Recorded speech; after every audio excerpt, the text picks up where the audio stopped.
지구상에 나와 있는 분석 알고리즘을 다 배우겠다? 예, 평생 들어도 못합니다. 아래 들어가면 엄청 많아요.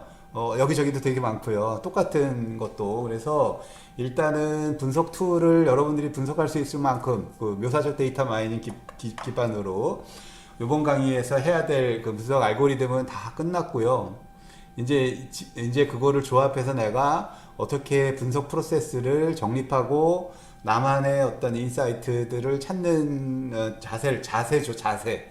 이거 노하우가 있다면 대단할 것 같아요. 근데 노하우는 없습니다. 근데 어떤 프레임워크가 있는 거예요. 그래서 그게 이제 KDD, Knowledge Discovery in Database라는 어떤 KDD 프로세스 내에 여러분들이 어떤 식으로 큰 틀에서 접근해야 되느냐. 그런 얘기들을 아마 요 강의에서 하게 될 것 같고, 그 강의에서 강의를 잘 들으셔야 돼요. 듣고 자기만의 인사이트를 찾는 거를 자기 스스로 찾아내야 됩니다. 그것도 어떤 특정 데이터셋에 기반해서 자기가 접근할 때마다 다른 것들을 할 수 있는 그런 사람이 정말 데이터 사이언티스트가 되는 거니까 그거 뭐 강의 하나 들어서 된다? 예, 그러면 뭐 그게 이렇게 중요하지 않겠죠. 나가면 데이터 사이언스 월급 인건비 단가가 다릅니다. 그게 이유가 있어요. 그게 이렇게 뭐 과목 하나서 될 거 아니다 이런 얘기고요. 지금 요 과목을 듣고 지금부터 시작하시면 한 10년 데이터 분석하시면 어느 정도 감도 있고 뭐 이렇게 되지 않을까 그런 생각합니다. 지금 시작점이다 이렇게 보시면 되고 아마 요 강의는 시작점에서 여러분들이 피보팅 처음에 어떤 자세로 접근해야 되는지에 대한 얘기가 아마 있을 거고 제가 그동안 경험했던 제가 분석가로서 경험했던 내용이 여기 다 들어있습니다. 근데 자칫 잘못 들으면 이거 무슨 구름 잡는 얘기야 이렇게 얘기할 수 있겠지만 예, 구름 잡는 얘기는 아닙니다. 어떻게 보면 이번 학기 강의 중에 제일 중요한 과목 머처리얼이다 이렇게 보시면 되고요.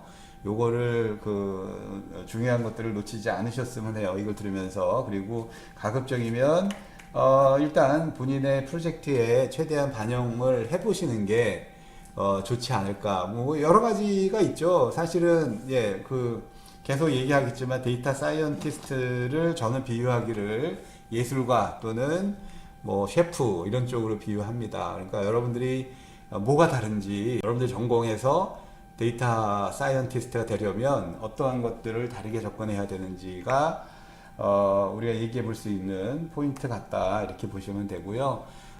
자, 그래서 데이터 분석 프로세스 관련된 내용이고요. 예, 그래서 분석 개요, 기획, 진행, 검과 결정, 뭐 결과 발표, 뭐 이런 내용들입니다.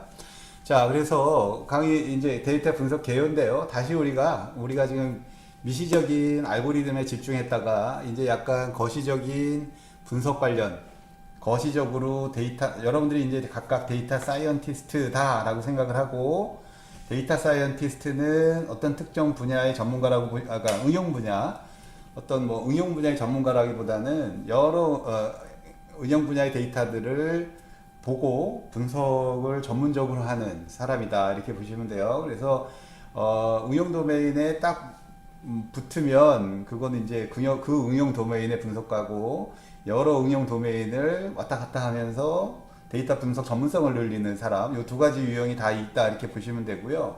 여러분들은 모르겠어요. 전자에 더 가까울 확률이 높겠죠. 뭐 여러분 토목과다. 그러면 토목과라는 어떤 도메인에서 데이터 분석을 할 수 있는 사람으로 이제 그 영역이 생기게 됩니다. 여러분들 진짜예요. 이제 제가 한번 봐서 알아요. 한번 봤어요. 2000년대 초반에. 그러니까 컴퓨터가 모든 학문에 적용된 게 그리 멀지, 20년 됐으면 먼 거네요. 20, 30년 됐으면. 90년대부터 사실은 컴퓨터라는 거를 우리 컴퓨터 과학 빼고 다른 분야에서 쓰기 시작합니다. 사실은. 그 전까지는 컴퓨터를 그렇게 이론이나 학문 연구에 쓰지 않았어요. 근데 여러분들 그 다음에 90년대부터 박사학위 그때까지는 교수들이 컴퓨터를 다룰 줄 몰랐어요. 근데 제가 그때 박사학위를 했으니까 제가 박사학위 할 때 같이 박사학위를 했던 다른 과에 공부하는 사람들 이렇게 보면 너무 쉬운 컴퓨터를 그 해당 학문에 적용하면서 박사를 받아서 되게 야 이거 되게 쉬운 거를 적용하네 그런 생각을 했었어요. 제 입장에선. 근데 이제 그게 결국은 컴퓨터라는 어떤 기술이 여러 분야에 전파되는 단계였습니다. 그게 한 90년대부터 시작해가지고 2000년대 초반에 아주 극도로 올라가요. 그래서 지금 아마 여러분들 어느 과에 있든 여러분들 소속 학과에서 교수님들의 전공을, 연구 전공을 보면 최소 한두 명은 여러분들 소속 학과 전공에서 컴퓨터를 이용하는, 예를 들면 토목에서 컴퓨터 기반의 토목 연구를 하시는 분들이 꼭 한두 명씩은 있습니다. 지금 이미, 예, 어느 과나, 예, 어느 과나. 그래서 그 컴퓨터가 이제 모든 학문에 전파가 되는 과정이 끝났고요. 그게 이제 80년대 IT 기술 발전하면서 이제 두 번째 웨이브로 데이터가 퍼지는, 데이터가 모든 전공에 퍼지는 페이지에 와 있다, 지금. 제가 똑같은 아날로지이기 때문에, 유사성 때문에 제가 그게 보여요. 이게 한 30년 지난 다음에는 이제 데이터 분석이나 데이터 처리가 모든 학문이 필요한 요소가 되고, 그 과정 속에 지금 있는 거다, 이렇게 보시면 돼요. 여러분들이 지금 이 과목을 와서 듣는 이유도 그런 거, 여러 학과가 지금 들어와 있거든요. 그런 이유입니다. 그래서 여러분들은 선구자다라고 이렇게 보시면 돼요. 지금 이게 교육 절벽이기 때문에 여러분들 윗세대들은 이런 기회가 이조차도 없었어요. 그냥 전통적인 산업화 시대에 해당 전공을 그냥 전통적인 방법으로, 예를 들면 여기 나와 있는 probability, 확률이나 수학적인 어떤 모델링, 뭐 이런 걸로 풀어서 여지껏의 기술이 발전된 거고요. 그걸 이제 컴퓨터를 이용했던 게 여지껏이고, 이제는 확률이나 통계나 수학 이외의 거를 써야 되는 상황에 온 거예요. 이렇게 이해하시면 돼요. 그래서 모든 학문이 데이터 쪽을 지금 바라보고 있고, AI를 바라보고 있고, 그 와중 속에 지금 우리가 있는 거다. 그 홍수 속에. 그럼 앞으로 10년 사이에 여러분들 전공에 새로 오시는 교수님들은, 예, 파이썬 코딩의 데이터 분석을 이해하시는 분들이 오실 겁니다. 이제 그런 분들이 채워지게 돼 있어요. 예, 그리고 30년대에, 지금 이제 컴퓨터 못 쓰는 교수님들이 없으시잖아요. 예, 마찬가지로 그게 이제 우리가 얘기하는 디지털 트랜스포메이션입니다. 교육 분야에, 교육 연구 분야에 데이터 전환이 시작이 됐다, 이렇게 보시면 되고, 여러분들은 그 분야에서 이제 선구자다, 이렇게 보시면 되고, 실제로 그걸 심오하게 박사학위든 뭐 포스트학위든 데이터를, 요 트랙을 여러분들 분야에서 가시게 되면 교수나 연구 쪽에 많은 그 기회나 자리가 생기게 될 겁니다. 그러니까 그렇게 보시고 지금 요걸 시작하시면 되고요. 제가 컴퓨터가 여러 학문에 퍼져가는 걸 진짜 봤어요. 예. 그 똑같은 역사는 계속 반복됩니다. 예. 똑같이 컴퓨터는 아니지만 이제 데이터가 갈 거다, 이렇게 보시면 돼요. 그래서 여러분들 미래를 결정하는데도 상당히 도움이 될 거다. 여기서 좀 여러분들이 어떤 걸 할 수 있는지를 알면. 자, 그럼 강의 내용 다시 갑시다. 자, 우리가 확률, probability예요. probability. 얘는 1700년대에 나온 겁니다. 요 밑에 있는 요거처럼. 우리가 이제 학문을 좀 거시적으로 보셔야 돼요. 그래서 하나의 사건이 일어날 수 있는 가능성을 수로 나타낸 것을 확률이라고 그러고, 동일한 원인에서 특정 결과가 나오는 비율을 뜻합니다. 경우에 따라서 이것을 공산이라고 하고, 통계적 또는 경험적인 것과 수학적 또는 선험적인 것이 있다, 뭐 이렇게 되는데, 우리 확률 다 알죠? 홀짝 50% 확률이에요. 그래서 수학으로 본다기보다도 얘는 일반적으로 관찰이 더 중요합니다. 수학을 쓰는 것보다. 그래서 데이터를 쓰는 게 아니라 실세계에 있는 확률은 어떤 실세계에서 일어나는 거를 주된 툴이 뭐냐면 관찰이에요. 관찰. 그냥 보겠다. 물론 수학을 관찰을 통해서 수학적 모델링을 만들어서 수학으로 드리베이션을 한 게 통계지만, 어쨌거나 관찰부터 시작합니다. 뭐 사과 나무에 떨어져, 뭐 이런 관찰이죠. 그래서 관찰을 통해서 지식을 찾아내는 과정이다. 이게 확률이에요. 확률. 그래서 주사위가 6분의 1의 확률이 있고, 여러 번 던져도 독립적인 행위다, 뭐 이런 것들은 이전 행위랑 아무 상관이 없다는 것들은 관찰을 통해서 우리가 아는 거죠. 우리 똑같은 거예요. 데이터 분석도 우리가 지식을 꺼내내고 싶은 거예요. 지식을 꺼내내고 싶은데 1700년대에 썼던 관찰이었지만 그게 유일한 툴이었죠. 관찰. 그래서 나온 게 확률이에요. 그래서 1700년대부터 관찰이 나오고 그때부터 이제 통계학이 이제 디벨롭이 된 건데 2020년에 우리는 실세계를 그대로 보고 지식을 꺼내내는 확률만 써야 될 거냐요? 예, 그건 아니다. 그건 애널로지입니다. 그러니까 우리가 지식을 꺼내내는 가장 기본적인 툴 중에 하나가 확률이었고요.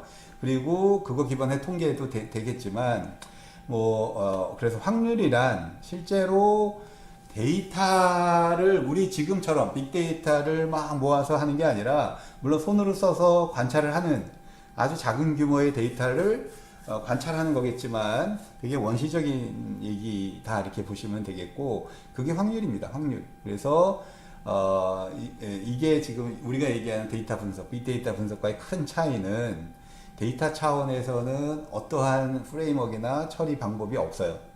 그냥 관찰을 통했더니 이런 게 나오더라 이런 겁니다. 자, 그래서 확률은 그 실세계의 어떤 심틈, 어떤 것들을 관찰해서 나온 얘기지만 그 정확도가 상당히 떨어진다예요. 그래서 지식을 꺼내내도 그 정확도는 확률적인 얘기지. 예, 어떤 사람은 일을 계속 낼 수도 있는 거죠. 그죠? 6번 던졌는데 일이 3번 나올 수도 있는 거예요. 예. 그렇지만 확률적으로는 일은 한 번 나오는 거죠. 예, 무한히 반복을 했을 때. 그래서 여기서 얘기하는 거는 에러가 많다는 겁니다. 확률 쪽에 기반을 해서 우리가 뭔가의 지식을 꺼내내서 2020년에 쓰겠다. 예, 이거는 뭔가 정답의 근거는 있지만 우리가 원하는 프리시전, 정확도 얘는 좀 거리가 떨어진다는 거고 얘는 좀 거시적인 관찰이다 이렇게 보시면 돼요. 거시적이라는 얘기는 무한히 반복했을 때 6분의 1의 확률인 거죠. 예. 근데 미시적이란 뭐예요? 지금 이 순간 이원석이 그 주사위를 6번 던졌을 때 일이 몇 번 나올까? 이걸 예측하는 게 빅데이터 분석이에요. 여기까지 하고 싶은 게. 예, 그래서 약간 괴리가 있죠. 그렇다고 확률을 쓰지 마라는 아니에요. 확률도 중요한 툴 중에 하나예요. 그렇지만 확률만 써서는 지금 2020년에 어떤 애큐레시를 만족하지 못할 거다. 이게 이제 확률과 빅데이터 분석의 큰 차이고요.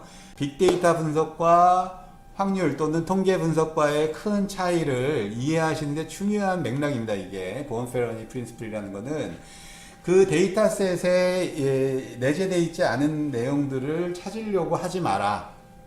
확률적으로 어긋나는 거를, 통계적으로 어긋나는 거는 데이터셋이 너무 작아지면, 그 얘기가 그거예요. 너무 작아지면, 그러니까 너무 스페시픽해지면, 그때 우리가 예를 든 게 뭐예요? 이불두어들, 그러니까 테러를 모의하는 사람들을 찾아내는 거는 불가능하다. 보언페러니 프린시플이죠. 왜? 엄청나게 테러가 아닌 사람이 되게 많은데 테러를 찾을 확률은 되게 낮은 거예요. 되게 낮으니까 확률적으로 이건 불가능해 라고 선언한 게 통계학적으로 보언페러니 프린시플이고 그거의 베이스가 probability입니다. 그게 밸리드 했던 때가 빅데이터가 나오기 전이에요. 그렇지만 빅데이터가 나오면서 우리는 어떤 걸 요구하냐면 카드 앞뒤에 표시를 해서 앞에 표시를 해서 파란색만 표시를 해 놓으면 우리가 그거를 100번이든 1000번이든 안에 있는 색을 맞출 수 있죠. 네. 사기꾼이 우리가 원하는 거는 1억 명 중에 한 명이 사기꾼이 있어도 그 사람을 찾겠다는 겁니다. 이건 보언페러니 프린시플을 어기는 거지만 빅데이터를 사용하면 될 거야 라는 게 사실은 이 전략인 거죠. 그래서 그 차이가 확률과 통계의 어떤 분석의 접근과 빅데이터를 쓰는 분석의 접근이 큰 차이가를 볼 수 있는, 여러분들이 볼 수 있는 거고, 그거는 이미 벌써 증명이 됐다라고 보면 되죠. 지금 우리가 프리즘이라는 게 미국이 옛날에 10년 전 뉴욕 테러 때 이 빅데이터를 써서 애국법 만들고 빅데이터 써가지고 빌드업한 게 프리즘이에요. 그래서 전 세계 테러리스트들을 다 한꺼번에 보겠다. 지금 그 이불두어들을 찾는 그런 것들이 지금 다 돼 있습니다. 사실은. 네. 그래서 프리즘을 한번 받고 지금 뭐 10년이 지난, 그게 2002년인가요? 그때? 그게?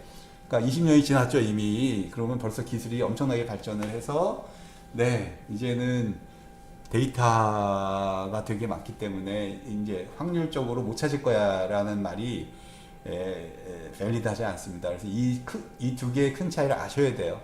그래서 우린 사기꾼을 찾을 수 있어. 지금 그게 지금 코로나에서도 번져가는 거를 쉴드를 우리가 지금 쉴드를 쳐가지고 우리나라는 다 잡고 있잖아요. 예, 그게 이제 빅데이터 쓰겠다는 거고, 그건 확률하고는 다른 얘기입니다. 그래서 확률로 못 푸는 거를 풀겠다. 확률과 통계로 못 푸는 거를 풀겠다라는 개념이다. 이렇게 보시면 되겠고요.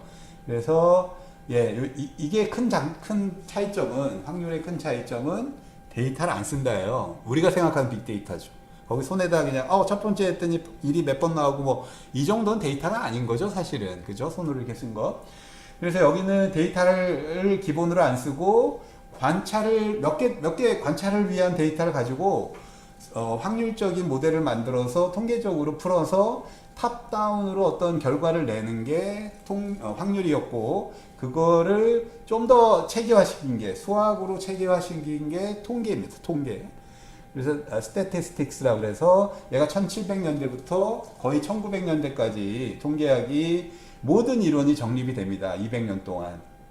그래서 지금 한 400년 쓰고 있는데, 그래서 통계학은 우리가 여지껏 써왔던, 이제 통계학은 데이터를 씁니다. 확률은 데이터를 안 쓰고 안 쓴다는 게 관찰을 하는 거고, 통계학은 그래도 이제 모아놓은 데이터를 가지고 뭔가 수학적인 모델을 가지고 하는데, 중요한 게 이 샘플링이에요. 그러니까 데이터를 쓰긴 쓰지만 미니월드에 있는 전수적인 데이터를 쓰는 게 아니라 거기서 샘플링을 통해서 어떤 데이터 특징을 찾아내고 그들의 정적인 상태값을 가지고 그 통계 모델 가지고 전역 패턴을 찾아내는, 얘를 봤더니 유니폼 분산이야, 요 데이터 봤더니 정규분포를 따라가네. 그러면 정규분포라는 모델에 매핑할까, 유니폼 분산에 매핑할까, 포화성 분포 매핑할까, 이런 의사결정을 위해서 샘플링을 꺼내내고요.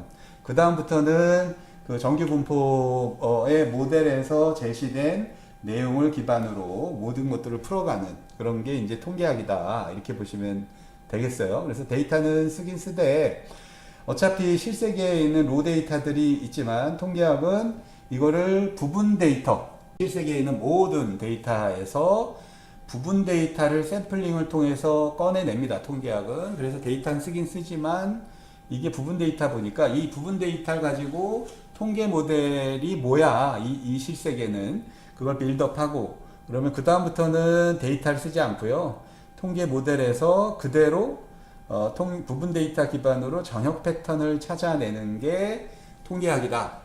이렇게 이해하시면 돼요. 그래서 우리가 실세계와 이쪽 부분 데이터 분석으로 뽑아낸 요 두 개 간의 정보는 분명히 괴리가 있다라는 거예요. 실세계를 정확히 실사적으로 묘사하지 못하고 있다. 그래서 어떤 그냥 그 바운더리 색만 이렇게 있는 거죠. 그리고 또 하나 특징이 요거예요. 전체를 요약하는. 그러니까 여기 지금 실세계에 엄청나게 많은 로 데이터들, 발자취 데이터들이 있는데 이들의 부분만 꺼내내서 이게 통계 모델을 가지고 난 다음에 그 다음에 꺼내내는 지식들은 다 전역 패턴들이다. 전역 패턴은 뭐예요? 최대값, 최소값, 평균, 미디안, 뭐 원큐, 뭐 3Q, 뭐 이런 것들에 기반한 것들이죠. 상태값들, 그죠?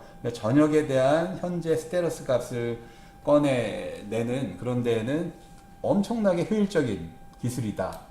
통계학이.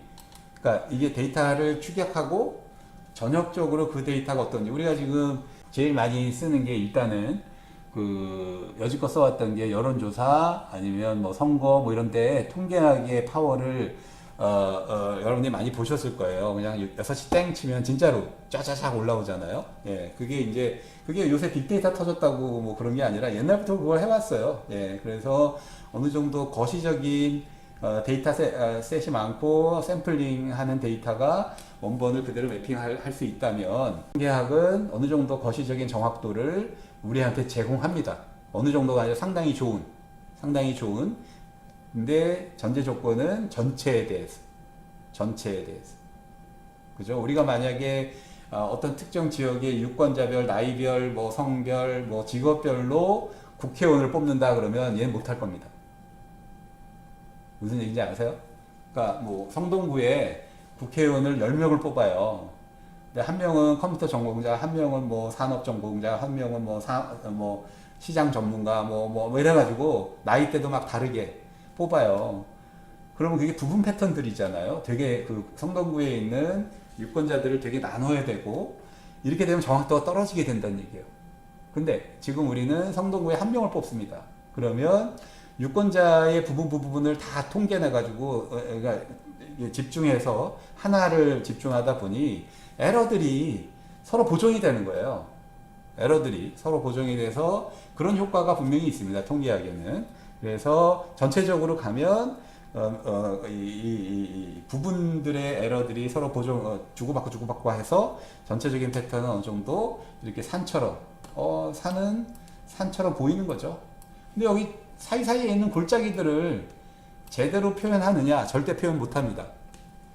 그게 통계학의 단점이었고요. 그래서, 근데 지금까지는 밝혀진 게 아니죠. 어쨌건 통계학이 나오고, 그러니까 확률과 통계학의 차이점 이해하셔야 되고요. 그래서 통계학은 우리가 실세계를 묘사하고 싶은데, 여기 있는 지식을 묘사하고 싶은데 여기서도 에러가 있더라. 데이터를 쓰긴 쓰지만, 그래서 이 에러가 있는데 어디에 있냐? 그 전역 패턴에는 에러가 없고요. 지역 패턴들, 아까 얘기한 대로 이걸 짜게면 짜길수록 에러들이 많아져서 결국은 우리가 계속 얘기했던 버언페러니 프린시플에서 짜게지면 확률이 의미가 없어져요. 네. 그래서 그때 얘는 더 이상 답을 내지 못하는 거죠. 근데 빅데이터는 할 수 있는 거죠. 우리가 지금 아까 버언페러니 프린시플에서 카드를 누군가 조작을 했다면 그건 통계학적으로 찾는 게 아니죠. 그 사람이 뭔가 할 때 이 사람 뭔가 이상해. 대체적으로 맞춰 그랬더니 그럼 뭐예요? 그럼 카드를 한번 이미지로 한번 찍어보자. 뭐 이런 거가 되는 거예요. 그리고 다른 카드라고 비교해보고 그러면 이 사람이 쓴 카드만 뭔가 표시가 다르더라. 이런 것도 찾아내는 거죠. 예, 이것도 로그 중에 하나니까 뭐 이런 접근도 되겠고 뭐 여러 가지 접근이 있을 수 있어요. 근데 그거는 다 바텀적 밑에 실제 데이터를 가지고 그 케이스에 대해서 하는 거죠. 그 케이스에 대해서. 그래야 그 데이터가 매핑된 데이터를 가지고 볼 수 있으니까. 근데 통계학은 그렇지가 않다. 그 데이터라는 건 없어요. 다 퉁쳐서 전체를 가져가니까, 그게 이제 큰 학술적, 이론적 차이다. 이렇게 보시면 되겠고요. 근데 강점이 분명히 있습니다. 통계학은 강점이 있어요. 그래서 확률과 통계학을 쓰지 말라는 게 아니에요. 지금 여러분들이 분석할 때도 확률과 통계학을 절대 쓰지 마라. 이런 건 아닙니다. 우리가 인류가 만들어 온 자산이기 때문에 그걸 충분히 쓰셔야 되고, 여러분도 충분히 배웠어요. 대학 교육까지. 그럼 그거 위에서, 그게 이제 탑다운 접근이었다면, 여러분들한테 주어진 데이터를 가지고 바텀적으로 두 개를 맞춰가는 거예요. 두 개의 괴리를 찾아가는 거고, 그래서 두 개는 서로 상호 보완적인 역할을 할 거다. 그런 얘기고요. 그래서 우리가 특히 EDA 할 때는 이 통계학이 되게 많이 쓰이게 됩니다. 어떤 속성의 범위, 범주, 뭐 최대값, 최소값, 우리가 그 러프한 어떤 데이터셋의 흐름을 이해할 때는 통계학 처리를 많이 하실수록 좋아요. 도메인을 이해하기 좋으니까 전역적으로. 그렇지만 여러분들이 찾는 거는 전역 패턴은 아니다라고 보시면 돼요. 그래서 전역 패턴은 그냥 통계학으로 찾아서 주면 됩니다.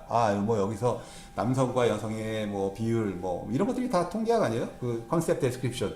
통계학을 좀 더 작게 자른 거죠. 데이터에 있는 통계를 꺼내는 거와 비슷한 건데, 사실은 우리가 원하는 건 그건 아니죠. 기적에 살 때 맥주 사더라 이런 걸 원하는 거 아니에요. 그건 되게 지역적인 얘기다. 금요일 밤 뭐 이런 거예요. 자, 그래서 통계학은 데이터를 쓰지만 부분 샘플링을 하고 요 통계학 수학적 모델을 써서 그 이후의 계산이나 이런 것들을 되게 편리하게 하면서 전역적인 패턴을 찾아내는데 특화되어 있다. 능력이 되게 좋다는 거죠. 활용도가 되게 좋다는 겁니다. 그래서 확률과 통계를 강조하는 이유도 그거예요. 여러분 데이터 사이언티스트가 되려면 확률 통계 알아야 돼. 그걸로 쓰라는 게 아니라 그걸 일단 기본으로 깔고 새로운 것들을 아셔야 된다는 뜻입니다. 그러니까 예, 그래서 에러가 많다 뭐 이렇게 보시면 되겠고요. 그래서 그 예가 이런 거죠.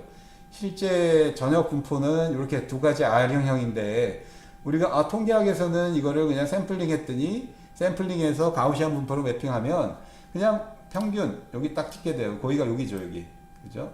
그래서 편차, 뭐 표준 편차 이만큼. 근데 사실은 표준 편차 내에 이렇게 있어야 되죠. 우리가 일반적으로 보면. 근데 표준 편차 내에 2시그마 안에 60 몇 프로가 있어야지. 66%가. 그게 우리가 정규 분포 모델로 매핑되면 그 다음부터는 이렇게 요거 믿고 모든 분석 결과를 내게 됩니다. 표준 편차 내에 66% 있고 3시그마 밖에는 5%씩 있어. 뭐 이런 식으로. 이게 지금 모델 매핑하고 난 다음에 그냥 그 모델에 있는 지식을 적용하는 건데요. 그 지식을 여기다 적용하면 다 틀리죠. 왜? 3시그마 내에 60 몇 프로가 없어요, 얘는. 그죠? 그래서 이 에러가, 괴리가 있다는 거예요. 이 괴리를 간단히 보여준 건데 이게 2개 정도 있는 게 아니라 한 10개가 있다고 쳐봐요, 이런 게. 이런 게 10개가 있다고 쳐봐요. 그러면 그 괴리는 더 커지죠. 예, 괴리가 더 커집니다. 그래서 근데 그거를 못 봐요. 이걸 못 보고 기획을 하고 마케팅을 했을 때 마케팅적인 손해나 뭐 이런 것들을 누가 감내하냐? 분석을 잘못해서 나오는 거고요. 근데 다행히 야 우리 그냥 뭐 큰 문제 없이 써왔어. 2000년대까지 인류가 발전하면서 큰 문제 없이 써왔어. 그 큰 문제 없이 써왔던 이유는 뭘까요? 대답해 줄 수 있는 사람 있나요? 왜 갑자기 2010년 이후부터 왜 자꾸 빅데이터 얘기를 하는 거야? 우리 그냥 통계학으로 아주 편하게 잘 써왔는데 왜 자꾸 빅데이터를 쓰라고 그래? 뭐 이런 거에 대한 답을 줄 사람.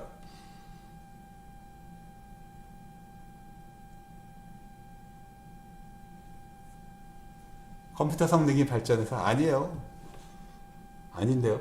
그거는 그 필요가 있어서 컴퓨터 성능이 발전할 수 있었던 거 아닐까요? 아니면 이쪽 데이터 분석 쪽에서 통계학으로 다 됐다면 컴퓨터 성능이 필요 없죠. 그냥 통계학으로 다 하면 되잖아, 앞으로도. 왜 갑자기 그동안 별 문제 없이 쓰던 게 왜 갑자기 이렇게 빅데이터 얘기를 할까요? 지금 내가 얘기한 거랑 일맥상통합니다. 사회 변화입니다. 사회 변화, 개인의 변화, 사회의 변화, 우리 생활의 변화. 여러분들 강의 그거 안 들었나? 온라인 강의? 그 빅데이터, 다음학기 빅데이터, 그러니까 빅데이터가 나오게 그러니까 우리가 지금 사회를 이해하셔야 돼요. 사회를 이해하셔야 됩니다. 옛날에 왕정 때, 그죠? 조선시대, 뭐, 모든 전 세계 국가가 왕정인 때, 그때 우리가 빅데이터 분석이 필요했을까요? 필요 없죠. 왜? 모든 거 그냥 왕이 마음대로 하니까. 잘못돼도 그냥 아무도 얘기 못하고. 그 다음에 왕정이 바뀐 게 이제 민주주의로 넘어간 시대가 산업화 시대예요.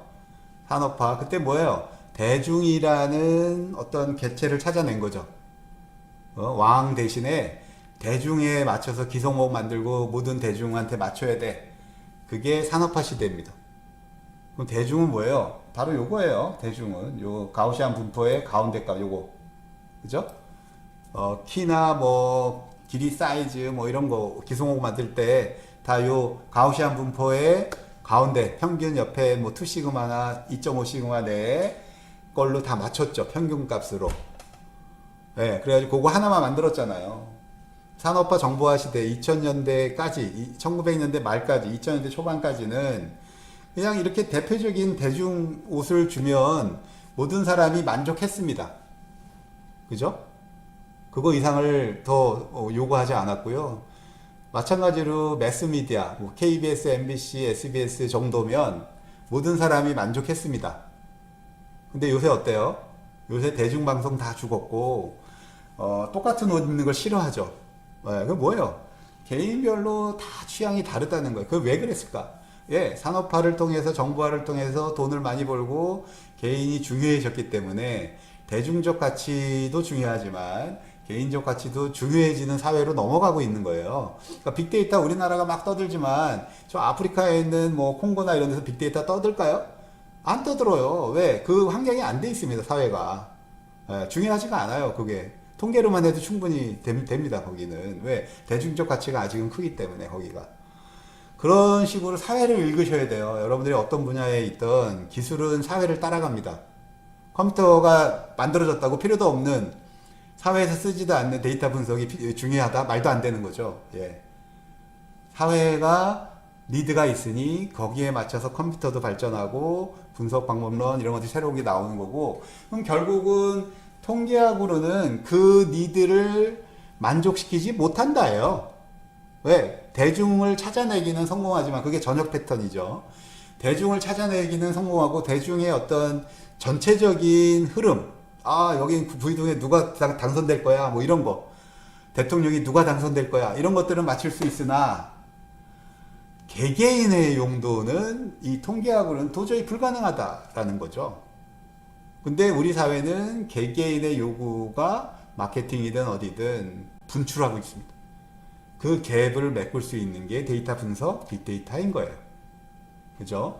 그래서 다시 보면 여러분들이 쓰는 모든 수학은 다 리니어입니다. 선형 수학들이에요.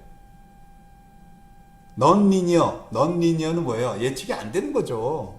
수학에서 리니어와 넌리니어 수학이 있는데 우리가 여지껏 정복했던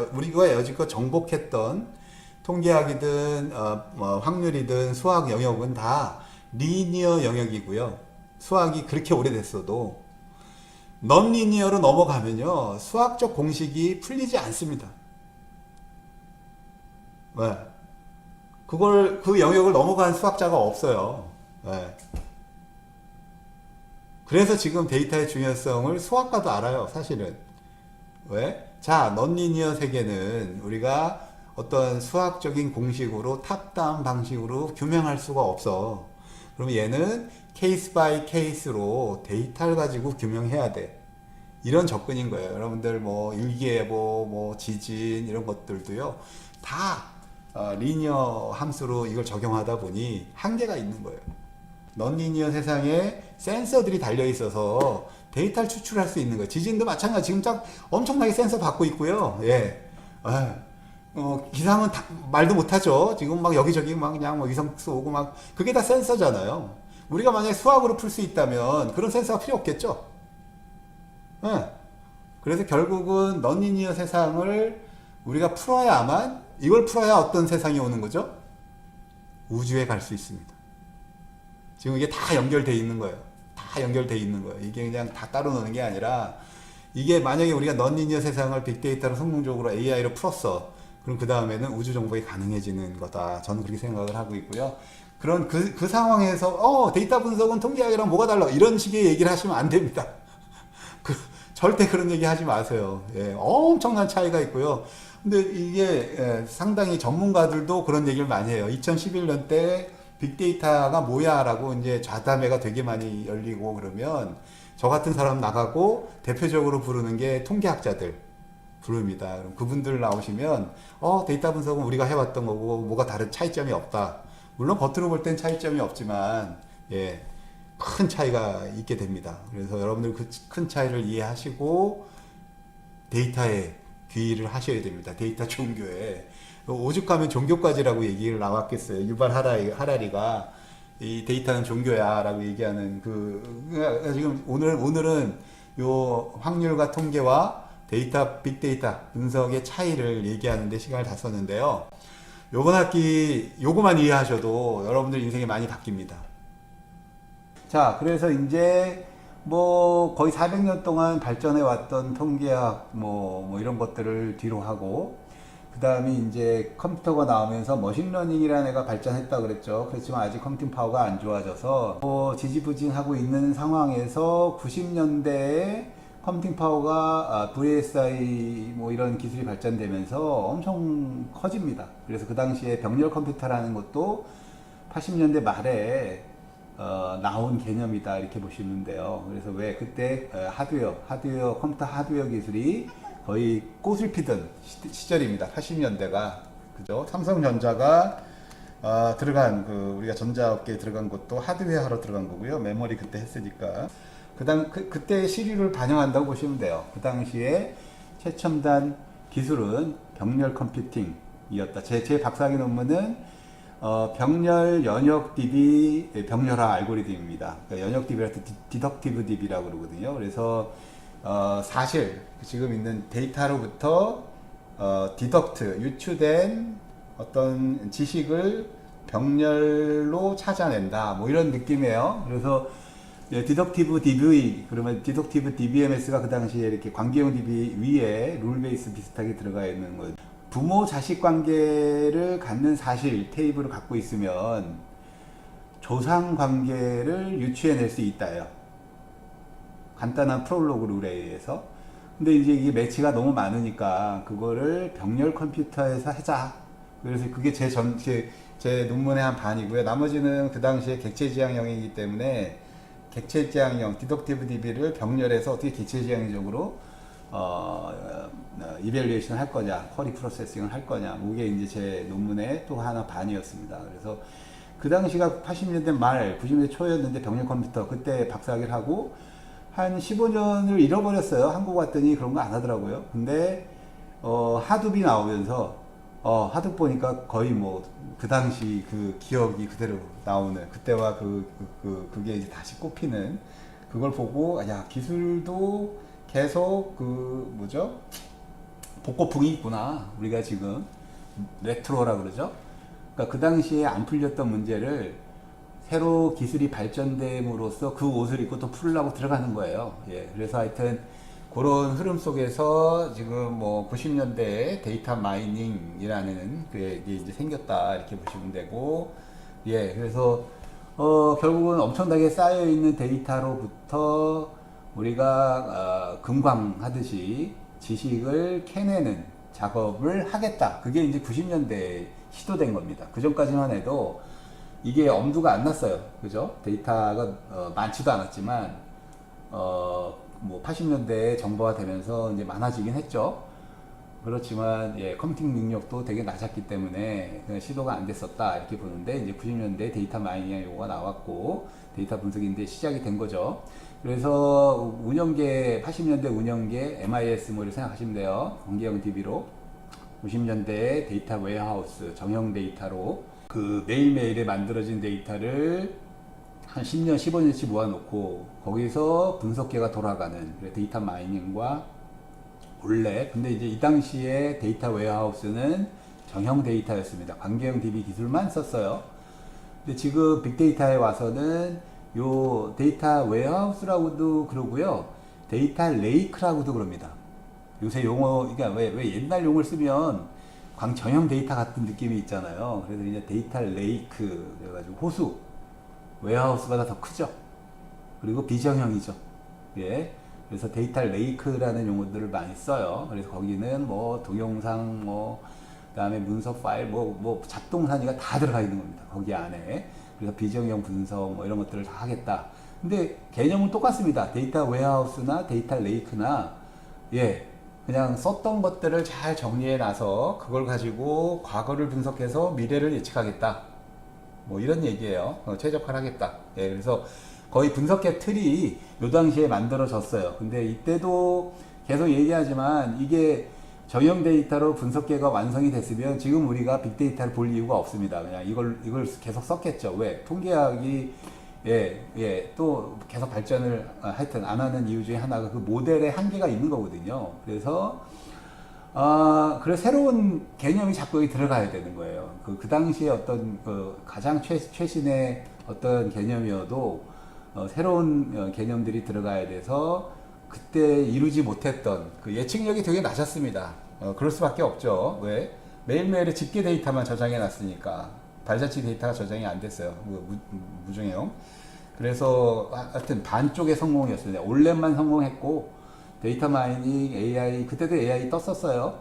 근데 그거 다 실패하게 됩니다.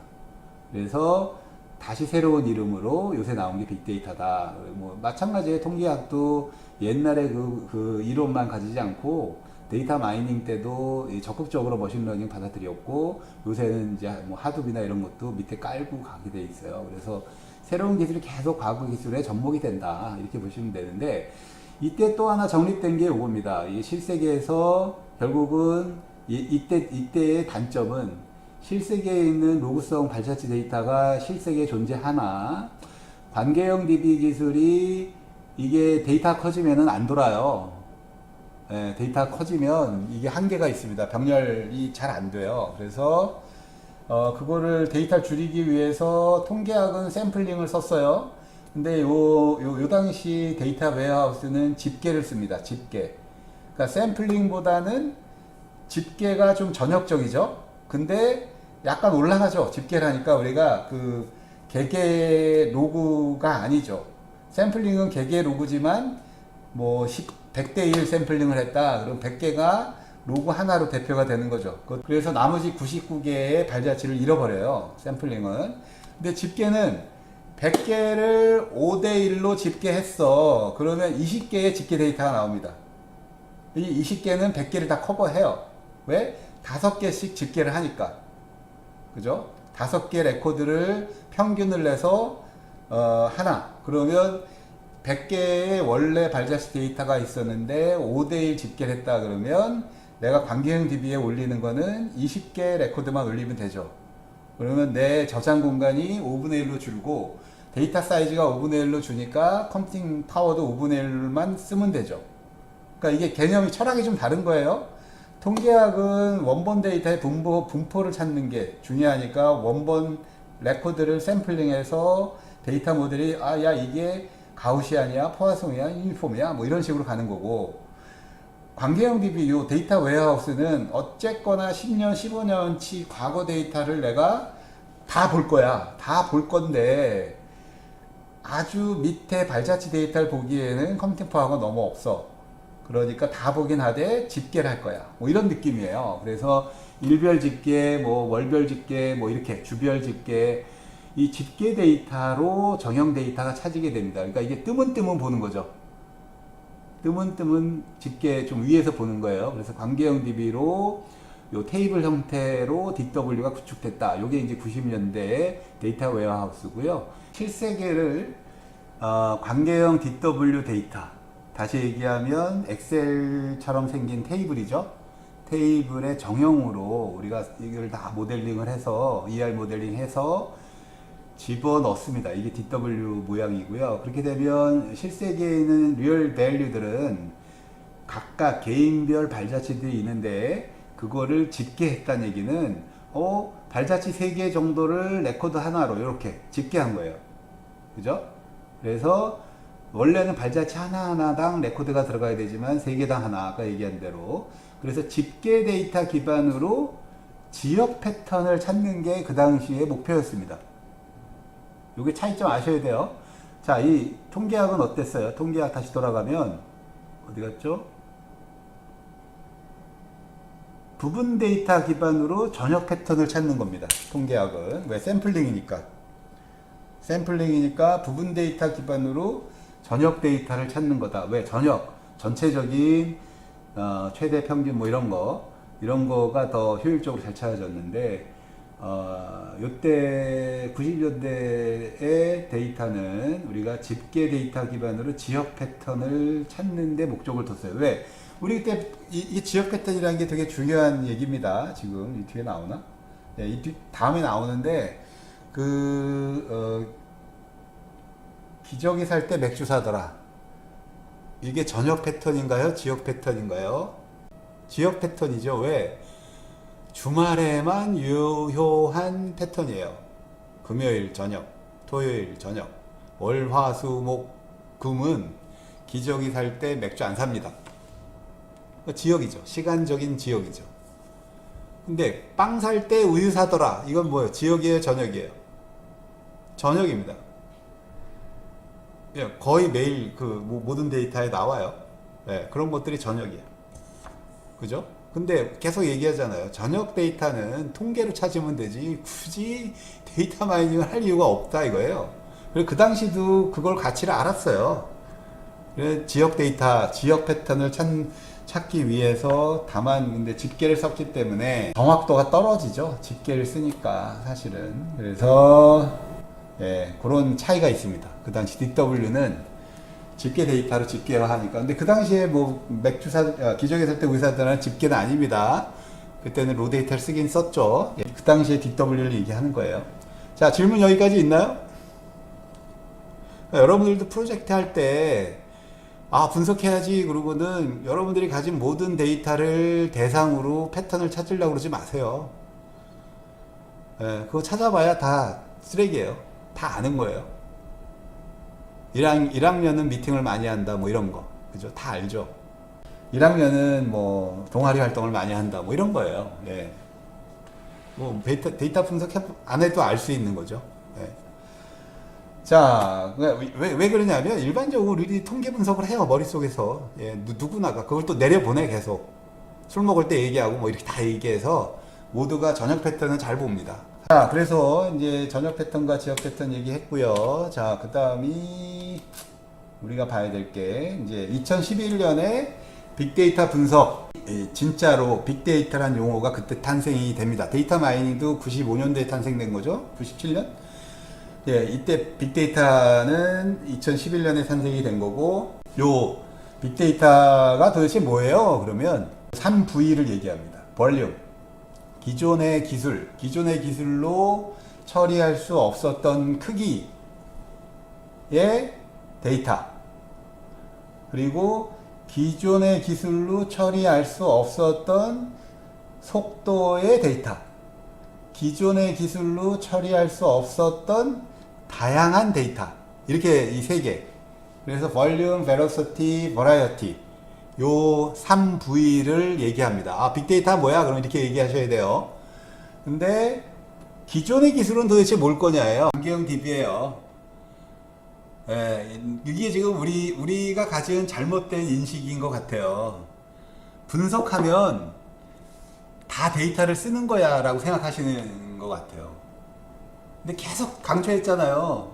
확률은 데이터 안 쓰고, 통계학은 샘플링해서 조금만, 그 샘플링한 데이터가 어디에 쓰이냐면 이 데이터가 어떤 모델에 적합한지를 판정하는 데 쓰이는 거예요. 예. 그래서 통계학 자체가 원리적으로 데이터 자체를 분석하겠다는 아닙니다. 수학적으로 만들어 놓은 분포 모델에 지금 샘플링 된 게 어디에 적합해, 이걸 판단하기 위해서 샘플링을 하는 거예요. 물론 지금의 통계학하고는 다르죠. 지금은 데이터 분석하겠죠. 근데 원래 그 골격을 보시면 통계학이 데이터, 그래서 이거는 여기서 얘기하는 기존은 광계형 DB, 정형 데이터로 광계형 DB 기술로 처리할 수 없는 크기. 왜? 통계학은요, DB를 관리하지 않아요. 그냥 파일에서 읽어서 그 메모리에서 처리하는 게 통계학입니다. 지금도 그래요. 네, 그래서 데이터를 컴퓨터에 저장하는 기술은, 그래서 저장도 하고 처리하고, 그래서 이 광계형 DB가 기존의 기술입니다. 요거 잘 이해하셔야 돼요. 실제로 그렇고요. 아까 기존의 기술이란 게 요거예요. 요거 광계형 DW. 이걸로 양이 커지면 얘는 못해요. 양이 커지면 못해요. 그래서 기존의 기술로 처리할 수 없었던 크기, 그다음 속도는 어때요? 광계형 DB의 처리 속도는 실시간은 아닙니다. 실시간은 여러분들 마치 실시간처럼 보이지만 데이터가 발생 레이트가 커지잖아요. 딜레이가 엄청 생깁니다. 기존 기술은.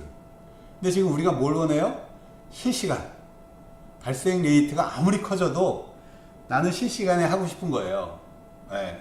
그래서 빅데이터의 대표적인 게 그거잖아요. 구글의 키워드 분석, 우리가 그 독감. 미국 전역의 그 검색 키워드 발생량은 엄청날 거 아니에요.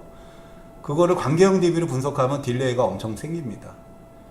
근데 그거를 구글 파일 시스템 기반의 하둡을 했더니 실시간에 분석할 수 있었어. 그게 이제 2011년의 빅데이터의 대표적인 모델입니다. 활용 모델. 자, 그래서 빅데이터는 3V다. 잊지 마세요. 적어도 이 과목 들은 사람들. 자, 이거를 가능하게 한 게 무한의 병렬 컴퓨팅 파워입니다. 병렬 컴퓨터 얘기 들었죠? 제 박사아이가 병렬 컴퓨터였다고. 그게 80년대 말이었어요. 그 당시 심지어 어떤 병렬이 나왔냐면 유로 병렬 컴퓨터라는 것도 제안이 됐었어요. 그래 막 컨퍼런스도 하고 막 그랬어. 요새 막 CNN, RNN처럼 뉴럴 네트워크를 물리적으로 병렬 컴퓨터로 만들어서 돌리자. 80년대 말에 되게 활성화됐던 것 중에 하나입니다. 근데 소그라들었죠. 예, 그때 기술로는 안 돼요. 근데 아마 곧 나올 겁니다. 지금 그 얘기 나올 거예요. 지금 뭐 양자 컴퓨팅 얘기 나오는데 뉴럴 컴퓨팅 컴퓨터도 나올 수도 있어요. 자, 어쨌거나 2011년에 빅데이터를 나타나게 한 거는 요 놈입니다. 무한의 병렬 컴퓨팅 파워. 여기서 얘기한 무한은 뭐예요? 예, 용산에서 PC를 뭐 100만 원에 하나 사요. 그래서 100만 원짜리 데이터를 처리하는 게 일이라면 내가 1000을 처리해야 돼. 그러면 PC 1000개를 사서 엮어서 병렬로 돌리는 겁니다. 그 구글의 파운더죠. 구글 파운더. 구글 파운더가 대학 다닐 때 자기 기숙사에 버려진 PC들 쫙 엮어서 클러스터 만들어가지고 검색기 처음 걸 만들었죠. 그 기술이에요.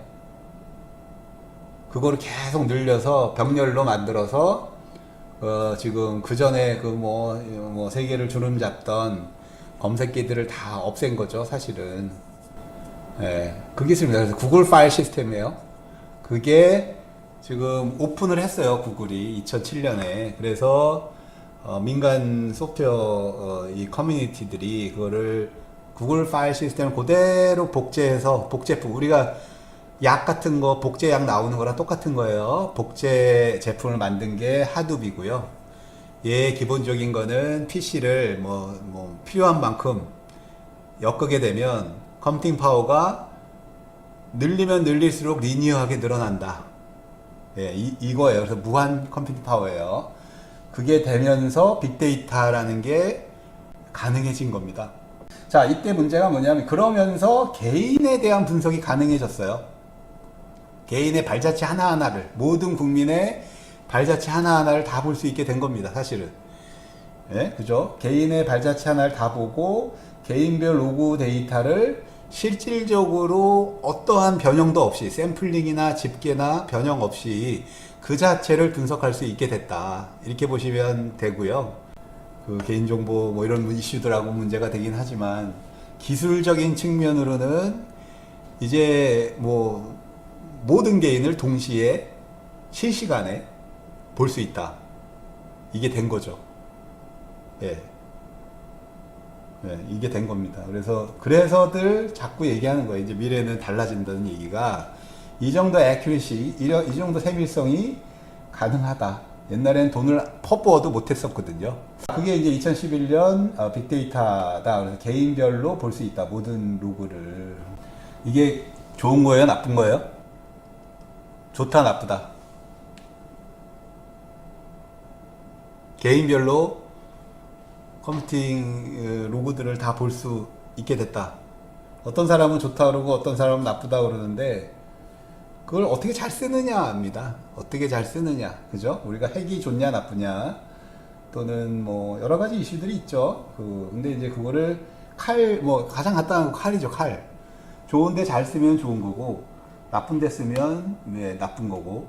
그러니까 쓰는 사람의 의도와 뭐 사회적 합의 이런 게 되게 중요한데, 어쨌거나 잘 쓰면 다양한 문제들을 풀 수 있는 거죠. 예, 그래서 이거가 이제 하나의 이슈로 지금 온 겁니다. 사실 여러분들 이제 직장 가서는 지금 이게 초입부예요, 초입부. 아직은 사회가 같이 움직여야 되기 때문에 계속 갑니다. 90년대 데이터 마이닝은 정형 데이터를 했기 때문에 볼륨, 버라이어티, 벨로시티로 구별해 보면 요 배치 작업으로 정형 데이터를 배치 작업, 세탁소에 줬다가 기다렸다 찾는 거죠. 작은 정형 데이터, 작은 정형 데이터를 배치 작업으로 수행했던 게 90년대고, 지금 우리가 빅데이터로 가는 영역은 어디냐? 무한의 데이터를, 무정형 무한 데이터를 실시간에 처리하는 그런 거다. 이렇게 보시면 돼요. 그래서 우리가 이쪽 방향으로 가고 있어요. 그래서 뭐 지금 대표적인 예가 CCTV입니다. CCTV는 무한이죠. 우리가 고정돼서 계속 정보가 들어오니까 파일이 끊어질 때가 없어요. 그래서 무한히 들어오는데, 그거는 정형이 아니죠. 관계형 테이블이 아니고 다양한 정보들이 그 안에 있게 되고요.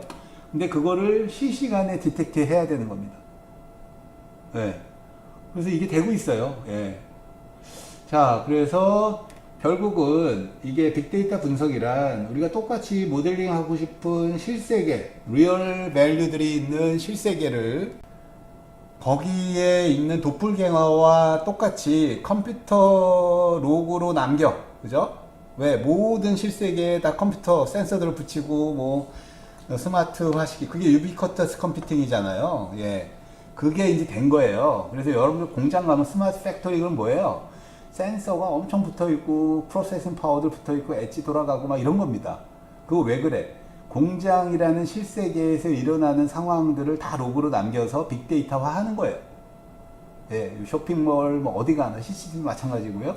그럼 결국은 실세계를 레코딩을 해서 빅데이터화 하는데 여기에 전제 조건은 샘플링이나 집계 없이 그냥 전체를 원시 데이터로 나는 가져가겠다. 왜?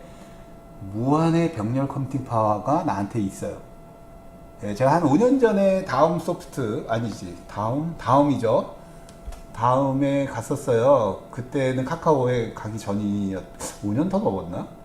전이었는데, 그때 한 3,000개 엮어가지고 하더라고요. PC를 3,000개 엮어서. 지금은 뭐 한 10,000개 이상 넘어갔겠죠. 자, 어쨌거나 무한의 병렬 컴퓨팅 파워가 있기 때문에 요 원래 원시 빅데이터를 취한다. 이게 지금 2011년부터 바뀐 기술적인 흐름이고요. 그러면 결국은 우리가 컴퓨터 로그로 빅데이터 갖고 있으면 우리가 현실을 재현할 수 있어요. 똑같이 재현할 수 있어서 우리가 여지껏 했던 통계학에서 전체 요약 가능하고요. 그룹 요약, 아까 집계 요약 가능합니다. 그래서 전역 패턴도 가능하고 전체 데이터 기반에 부분 패턴 가능하고요. 그 다음에 개인별 개인 패턴도 가능한 겁니다. 이게 앞에 게 통계고 요게 데이터 웨어하우스 전용으로 90년대 기술이었다면 이 두 개 모두 가능하고 심지어는 개별 패턴 또는 개인 패턴, 그죠? 이런 것도 뽑아낼 수 있다. 그래서 빅데이터는 전체 집계하면 전역 패턴이 나오고 연대 모든 학생들. 근데 지역 패턴, 과별 패턴을 찾을 수도 있고요. 네.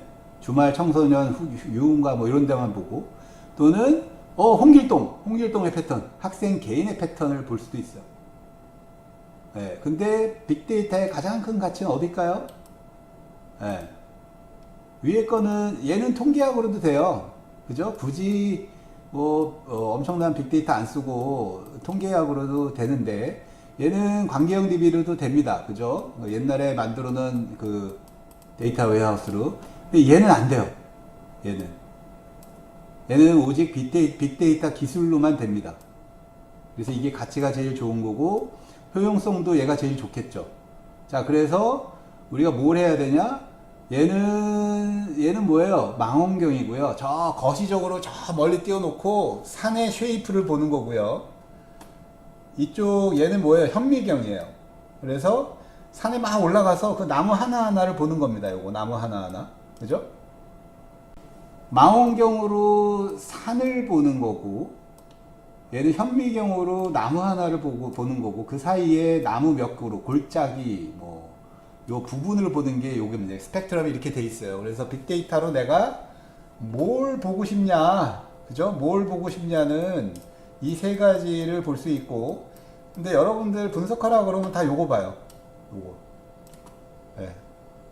이거는 통계학으로 다 볼 수 있는 건데, 여러분들은 이걸 찾으셔야 됩니다, 이걸. 네. 그래서 자꾸 얘기가, 그게 진짜 빅데이터스러운 분석이다, 얘가. 그리고 개인이 또는 그러니까 통계학이나 DW로 못 찾는 가치를 찾을 수 있다, 얘가. 그리고 미래 사회는 어떤 거예요? 개인화 사회입니다. 그래서 미래의 가치는 여기 있어요. 네, 그래서 그렇게 이해하셔야 됩니다. 도대체 이 데이터 사이언티스트는 뭐야? 이야기를 애널리스트, 우리가 많이 얘기했던 MIS 뭐 이런 데서 썼던 분석가들이죠. 또는 주식 분석가 뭐 이런 사람들이 이제 과거에 분석 오리엔트로 일을 많이 했던 사람을 이제 애널리스트라고 얘기를 하고요. 그리고 우리가 컴퓨터 사이언스 쪽에서 코드, 소프트웨어를 개발하는 사람을 소프트웨어 엔지니어라고 부릅니다. 그래서 이게 이제 요거는 이제 CS 쪽이 메인 흐름이었다라고 보시면, 이 두 개가 과거에 있었는데 왜 갑자기 이렇게 뜨냐면, 데이터 사이언티스트는 이 애널리스트 분석적인 능력과 개발 능력을 같이 가진 사람, 네. 이 능력을 같이 가진 사람이 데이터 사이언티스트다 라고 정의를 하고 있습니다. 그러면 경영학과랑 컴퓨터과학과 이중전공하면 데이터 사이언티스트네요 라고 얘기하시면 안 돼요. 네. 그건 좀 다른 얘기입니다. 우리가 미래에 필요한 데이터 사이언티스트는 그런 학문적인 교육 커리큘럼, 그 분업적인 커리큘럼이 아니라 새로운 어떤 능력이다 이렇게 보시면 돼요. 그래서 이게 아직 규명이 잘 안 돼 있습니다. 근데 거의 뭐 슈퍼파워, 슈퍼맨을 원합니다. 코딩도 잘하고 발표도 잘하고 분석도 잘하고 뭐 보고도 잘 쓰고 의사소통도 잘하고 뭐 거의 뭐 슈퍼맨의 능력을 가진 사람이다라고 규명이 돼 있습니다. 근데 이제 그런 사람들이 새로운 교육 커리큘럼으로 만들어지겠죠. 이제 지금 당장은 없어요. 그러니까 여러분들이 막 쫓아다니면서 이걸 배우셔야 됩니다. 자, 그래서 데이터 사이언티스트란 이해가 안 가요. 그러면 아주 쉽게는 셰프입니다. 셰프. 또는 예술가, 미켈란젤로 같은 예술가예요. 그래서 이런 사람들이 셰프가 데이터 사이언티스트다. 무슨 얘기냐? 유명한 셰프들은 자기가 자기 재료들을 구하러 다닙니다. 아침 일찍. 그죠? 그러니까 재료들, 우리가 데이터 사이언티스트 입장에서는 자기가 분석할 데이터를 자기가 구하러 다니는 거예요. 왜? 똑같은 종류의 데이터지만, 이게 똑같은 분야의 데이터지만 그들이 모여 있는 그 속성의 조합이나 표현 방식이나 뭐 레벨이나 발자취냐 아니냐 이런 것들을 다 검사해서 자기가 쓸만한 음식 재료들을 여기저기 가서 사요. 마찬가지입니다. 데이터 사이언티스트도 데이터 원본, 자기가 쓸 재료들을 보는 해안이 있어야 되고요. 더 중요한 거는 이제 시장에서 사간 다음에 자기만의 레시피로 맛있는 거를 만들어내잖아요. 마찬가지입니다. 데이터 사이언티스트도 내가 원하는, 우리가 KDD에서 보면 데이터 셀렉션이 있잖아요. 그게 원하는 걸 산 거고, 그 다음에 자기만의 레시피라는 게 KDD에서 보면 우리가 전처리, 그 다음에 후처리, 이런 것들, 그 다음에 어떤 마이닝 알고리즘을 쓸 거야, 이런 KDD 프로세스를 설정하는 그 자체, 그게 레시피입니다. 그걸 잘한 사람이 결과를 좋게 내는 거죠. 누구나 분석할 수 있고 누구나 예측할 수 있어요. 누구나 데이터 엑셀 가지고도 예측할 수 있어요. 네, 근데 예측이나 뭐 인사이트를 꺼낼 수 있으나 그거에 대한 정확도, 가치, 이건 얘기가 다르죠. 누구나 음식은 할 수 있으나 맛에 있어서는 다 차이가 있는 거죠. 그래서 셰프다 이렇게 보시면 됩니다. 그래서 데이터 사이언티스트는 제가 비유하기로는 미켈란젤로예요. 미켈란젤로. 이 사람은 예술가입니다. 예술가. 이런 뭔가 재료들을 잘 구해서 자기만의 노하우로 후대에 어떤 조각가나 어떤 예술가가 따라올 수 없을 정도의 만족감을 주는 거죠. 예술가인데요. 피에타입니다. 자, 이게 피에타고 미켈란젤로의 대표적인 조각품임이에요. 이게 뭐냐면 이게 데이터 사이언티스트의 덕목이에요. 필요한 요소. 뭐냐면 이게 지금 예수고요. 이 예술을 안고 있는 게 마리아입니다. 이게 미켈란젤로가 이 조각을 할 때는 이게 지금 그 기독교 이쪽 천주교 이쪽이 되게 전체를 다 중세였으니까 엄청난 가치였고 그거를 이제 의뢰를 받아서 한 건데, 이게 조각만 잘한다고 유명한 조각가가 되는 게 아니에요.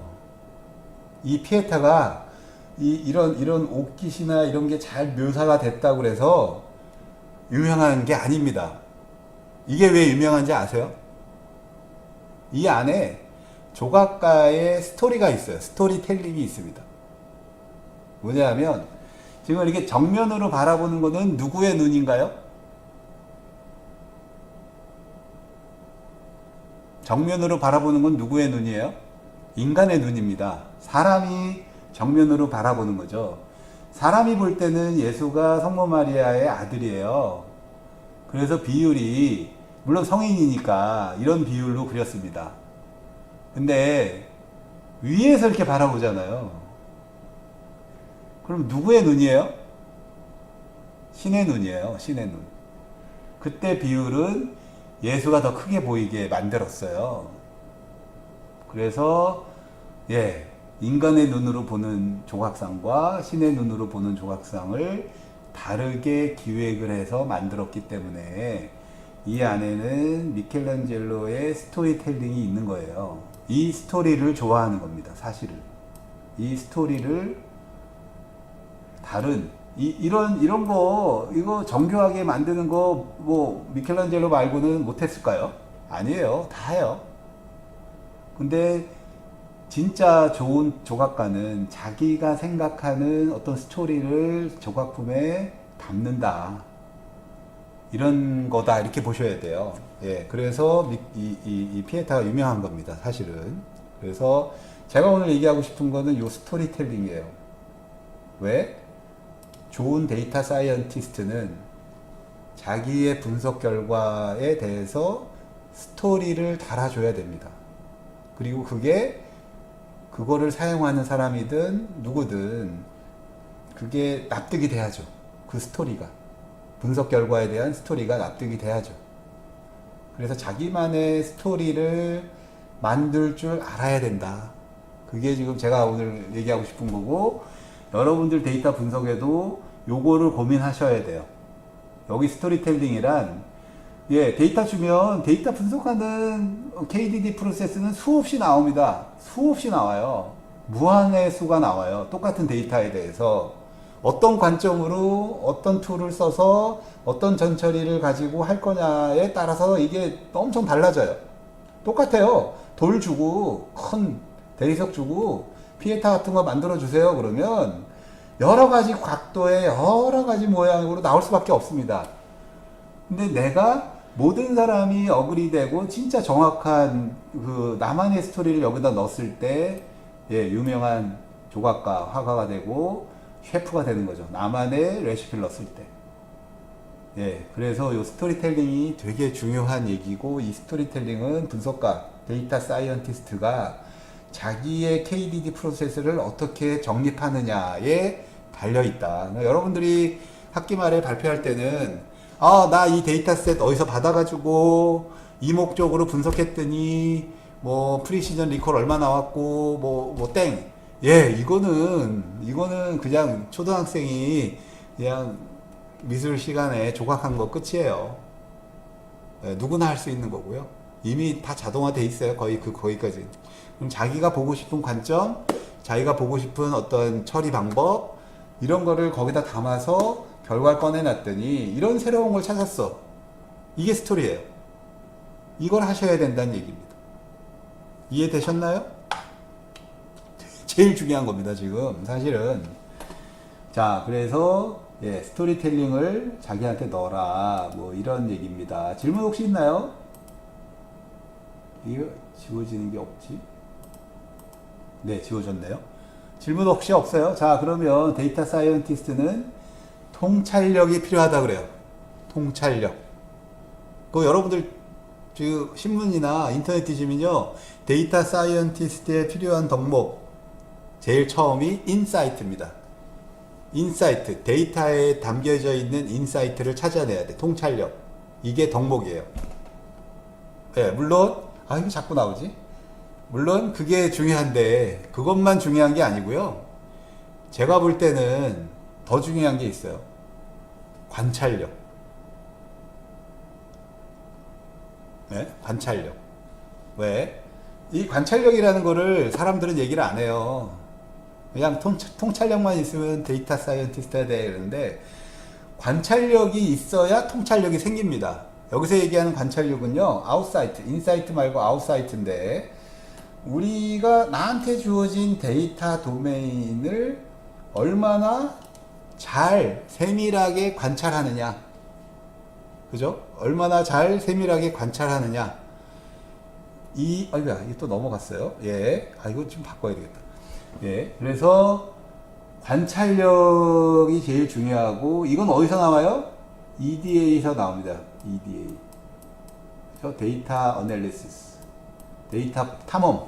이걸 EDA라고 그래요. 그래서 여러분들한테 주어진 데이터를 데이터 셀렉션 한 다음에 다 뒤져봐야 돼요.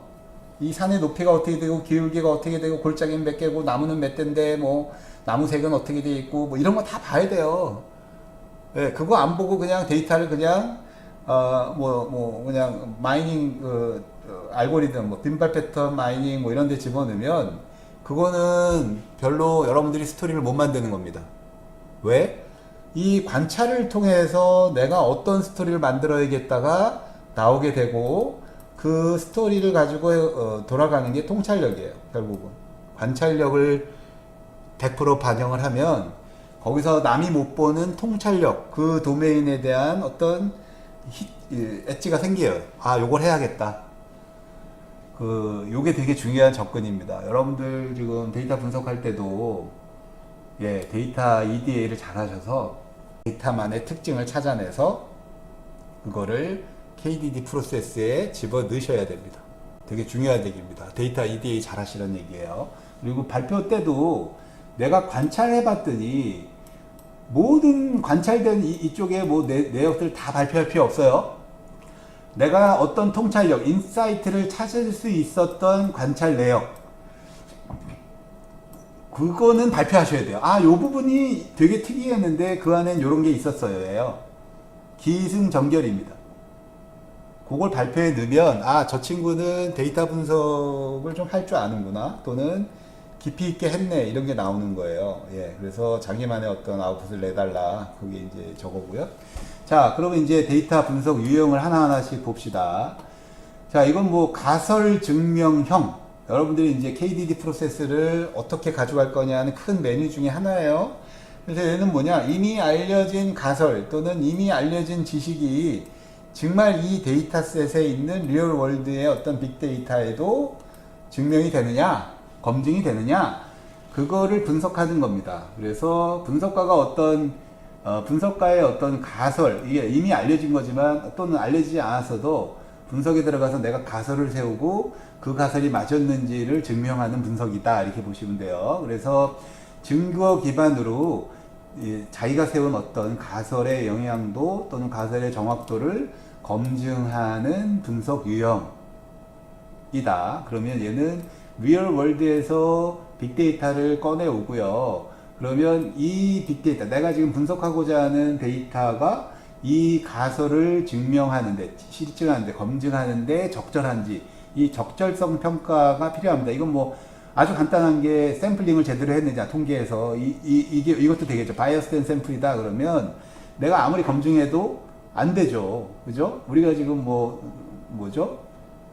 보험 사기범은 이러이러한 사람들이야 라고 가설을 세우고 들어갔는데 보험 사기범조차가 없어. 말이 안 되는 거잖아요. 그래서 적절성 평가를 하고 그 다음에 적설정이 적절하면 그 다음에 이제 자기 가설을 검증을 하는 분석을 하시면 돼요. 근데 그게 얼마나 완결성이 높으냐, 내 가설에 나는 가설 요만큼 세웠는데 실제로 그 가설이 커버하는 게 전체야. 이게 완결성이죠. 어떤 심틈이 이만큼인데 나의 가설은 요만큼이에요. 내가 요걸 검증했어. 그렇다고 해서 이 전체 가설이 전체적으로 검증된 건 아니죠. 이게 가설의 범위다 그러면 내가 이 가설의 적정성과 완결성을 중심으로 분석을 하고 중심으로 발표를 하셔야 돼요. 그죠? 이거보다 밖에는 없어. 이 가설에 내가 지금 분석한 영역은 이 전체를 커버해. 이게 완결성을 얘기하는 겁니다. 두 번째가 가설 부정형이에요. 첫 번째랑 비슷하긴 해요. 비슷하긴 한데 얘는 부정이에요. 그런 가설이 틀린 거야. 이건 여러분들 고등학교 때 증명 이런 거, 대학교 때 증명 시험 보면 알죠? 카운터 이그젠플만 하나 되면 돼요. 그 가설이 틀린 거 하나만 찾아내면 됩니다.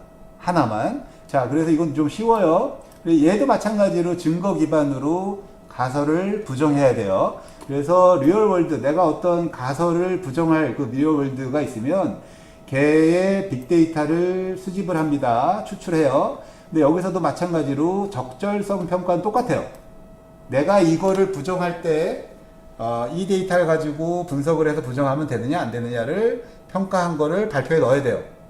인풋에 들어온 데이터가 적절해. 왜? 아까 얘기한 대로 보험 사기범에 고등학생 중에 보험 사기범 없어. 뭐 이런 거를 하려고 그래요. 근데 데이터를 잘 사는 나라 또는 잘 사는 지역 것만 꺼내왔다 그러면 말이 안 되죠. 그래서 적절성 평가는 당연히 아까 거랑 똑같이 있는 건데, 결론적으로 우리가 분석의 결론으로 도출할 때는 완결성보다는 가설 부정 사례의 신빙성 평가. 내가 카운터 이그젬플을 몇 개 찾았는데 이들의 신빙성이 이래. 그죠? 부정 사례의 다양성 또는 그거를 찾아내는 겁니다. 그래서 그걸 보여주는 거예요. 그래서 내가 KDD 프로세스든 분석 보고서든 분석 발표에 들어가야 될 사항들이 달라져요. 자, 그래서 요거 두 개, 요거 자기가 어느 포인트에 둘 거냐에 따라서 감동받는 게 달라요, 사실은. 이게 스토리텔링입니다, 사실은. 이 안에 내가 스토리를 만들어, 이 안에 집어넣어야 되는데, 스토리의 큰 왁구들이에요. 자, 그 다음에 이제 분류형. 우리가 클래시피케이션 타입인데, 얘는 우리가 분류, 클래시피케이션, 머신러닝 방법 기반의 어떤 얘기입니다. 그래서 어떤 데이터가 나한테 주어졌는데, 걔네들을 분류하고 싶은 거예요. 분류. 이게 지금 대체적으로 머신러닝 기반의 분석 또는 AI 기반의 분석, 이쪽이 대부분 이쪽이에요.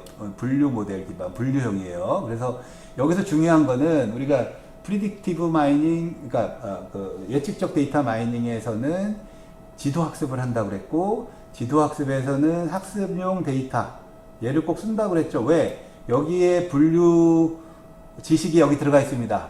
1학년, 2학년, 3학년, 4학년 분류할래? 그러면 학습 데이터에 1학년은 이런 특징, 이렇게 레이블이 돼 있다 그랬죠. 그러면 이들의 정합성을 사전에 검증을 해야 됩니다. 이게 무슨 얘기예요? 진짜 1학년인데 1학년으로 안 돼 있고 2학년으로 돼 있는 학습 데이터에 에러가 많아요. 그러면 가베지 인, 가베지 아웃이잖아요. 그러니까 여러분들이 EDA 할 때 분석 대상의 분류 정합성, 분류 완결성을 평가하셔야 됩니다. 여기서 얘기하는 정합성은 진짜 1학년인데 1학년으로 돼 있냐, 그 데이터 품질 얘기입니다.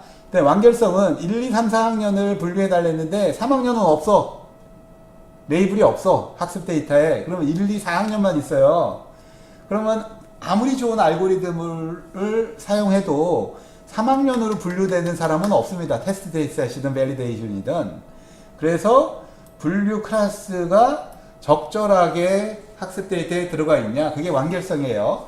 그래서 정합성, 완결성이 나한테 주어진 인풋 데이터에 들어가 있냐, 요걸 보셔야 되는데, 또 하나가 실세계의 분류 분포와 학습 데이터의 분류 분포가 같으냐, 이걸 또 보셔야 돼요. 무슨 얘기냐? 아까 얘기한 대로 보험 사기범이 몇 프로나 될 것 같아요? 보험 사기범이 몇 프로나 될 것 같습니까?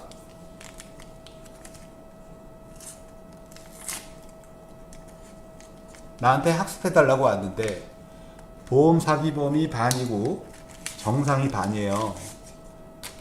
이거 맞은 거예요? 틀린 거예요? 왜냐하면 부류가 두 개잖아. 보험 사기범, 정상 고객. 두 개니까 내 데이터셋이 100명이면 50명은 정상 고객의 데이터, 50명은 보험 사기범의 데이터. 이렇게 들어왔어요. 이거 된 거예요? 안 된 거예요? 좋은 거예요? 나쁜 거예요?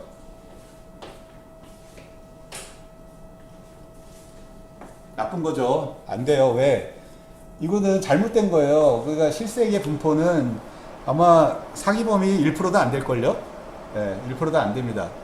예, 그래서 실세계 분포 그대로를 내가 가져가야 그거를 학습해서 실제로 쓸 때 실세계 데이터들이 100명이 들어오면 1% 정도의 그 보험 사기범을 정확히 찾아낼 수 있을 정도의 모델이 나오는 거예요. 그래서 분포의 완결성, 그죠? 그런 것도 보셔야 됩니다, 여러분들이. 그러니까 지금 중요한 거는 분류형에 따라서 이게 다르다. 하여튼 뭐 요게 이제 그러면 그게 이제 인풋 데이터에 대해서 여러분들이 판단해야 되고 보고서에도 넣어야 돼요.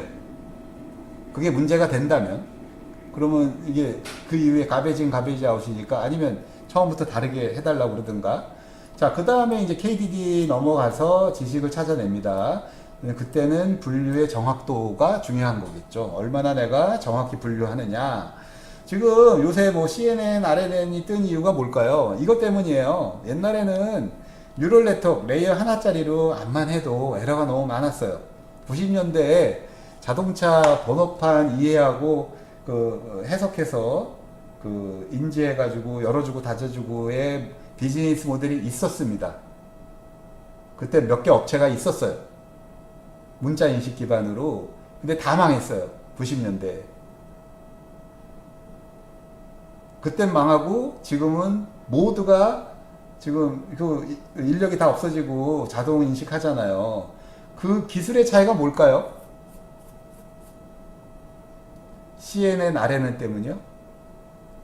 뭐 그거일 수도 있어요. 예, 그거일 수도 있고 데이터의 양, 뭐 학습량 뭐 이런 것도 있는데 어쨌거나 네, 분류 정확도가 낮으면 현실에 가서 적용이 안 되니까 이거 검증을 하셔야 되고 그게 제일 중요한 가치다. 지금 내가 어떤 부류, 어떤 형이냐 그거에 따라서 KDD 설정도 다르고 발표 자료도 다르고 발표 내용도 달라야 됩니다. 자, 그래서 하여튼 이게 분류형 대표적으로 많은 얘기겠죠. 그래서 인공지능이 떴던 이유가 고양이들 뭐 개의 그 종류들을 다 맞춘다는 거 아니에요. 예. 뭐 알파고도 되지만 그래서 이제 그게 레벨업이 하나 된 거고요. 자, 그 다음에 이제 인공지능 대체, 지능 대체형, 그죠? AI 타입이 있습니다. 그래서 이건 뭐냐면 사실은 여러분들이 대부분 AI가 모든 솔루션 같이 보이지만 AI를 정확히 보면 인공지능이고요. 그거는 요거예요. 시각, 청각, 후각, 소리가 청각이죠. 예. 인지, 체포인데 요 우리가 얘기하는 그런 것들, 요게 인간의 지능이죠. 사실은. 그래서 시각 가지고 대부분 많이 하고 있고요. 청각, 뭐 우리가 그 다음에 대화 뭐 이런 것들이죠. 그래서 인간이 하는 지능을 따라가는 뭐 여기서 이제 뭐 연역적인 사고력 뭐 이런 것까지 가죠. 그거 이제 하드 인공지능이고 지금 우리가 부르는 소프트 인공지능이죠. 어쨌거나 지능 대체형을 하신다 그러면 내가 어느 지능을 대체할 거냐 이들을 다 한꺼번에 하진 않을 거 아니에요. 데이터의 종류나 유형에 따라 다를 거고 그거야 이제 다르겠지만 시각이면 시각, 뭐 청각이면 청각, 후각 뭐 정하고 이때도 학습 데이터 이게 지금 결국은 학습 데이터일 거예요.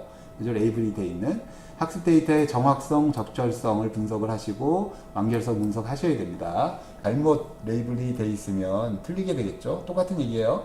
그 다음이 두 번째가 아까 얘를 좀 심화한 겁니다.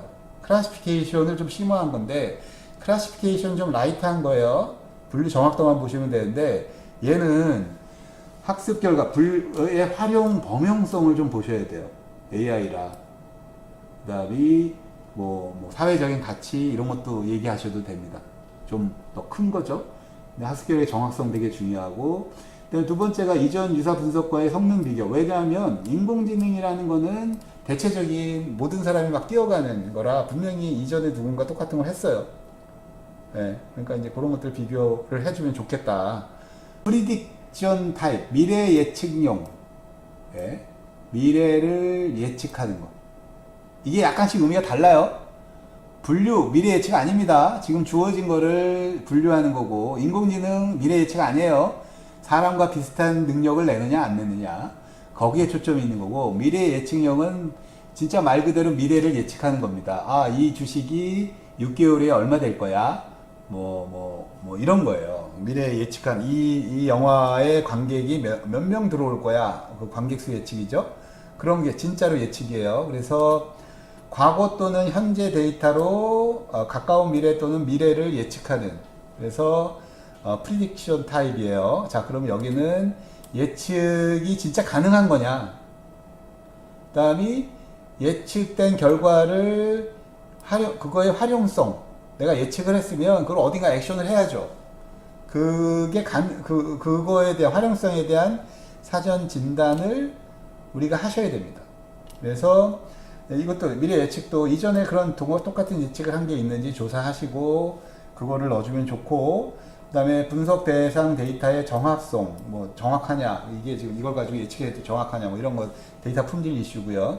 그 다음에 하나 더 추가되는 게 예측의 실현 가능성을 검증할 수 있느냐, 뭐 이런 거예요. 그래서 예측된 게 예측의 실현 가능성을 우리가 확보할 수 있느냐, 뭐 이게 다 데이터 품질 얘기고요. 그 다음이 이제 내가 이거를 마이닝을 해서 예측을 해요. 추석에 개봉될 이 영화의 첫날 관객 수는 몇 명, 둘째 날 관객 수는 몇 명, 셋째 날 관객 수는 몇 명. 이게 지금 일반적으로 이거는 이제 다른 얘기잖아요. 왜? 내가 이걸 발표할 때 보다 내가 발표하는 값이 미래의 얘기예요. 예를 들면 이거 올해 추석의 영화 관객 수를 지금 예측했어요. 그걸 누군가한테 발표를 해. 이 미래 예측령은 그 발표한 결과가 아직 현실로 오기 전이잖아요. 그죠? 앞에 있는 얘네들은 다 현실 얘기입니다. 분류형. 그러니까 이걸 어떻게 검증할 거냐야. 내가 예측한 이 값이 맞을 거야, 틀릴 거야를 어떻게 검증할 거냐요. 그래서 여기 지금 이렇게 제가 퀘스천을 해놨죠. 예측 정확도를 내가 누군가한테 설득해야 돼요. 어떻게 해야 돼요? 어떻게 보여줘? 보여줄 수가 없잖아요. 일어나지 않았는데. 상대방이 의심이 못 보여주잖아요. 그래서 이 타입이 되게 어려워요.